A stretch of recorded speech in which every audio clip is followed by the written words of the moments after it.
नमस्कार, इझी रेसिपीमध्ये तुमचं सर्वांचं स्वागत आहे। आज आहे श्रावणातला तिसरा सोमवार। तर नैवेद्यासाठी बघा मी काय बनवले। तांदळाच्या भाकरी,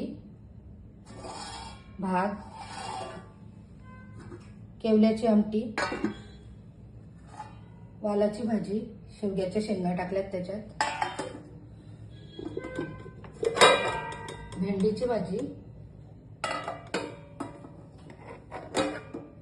पुरी,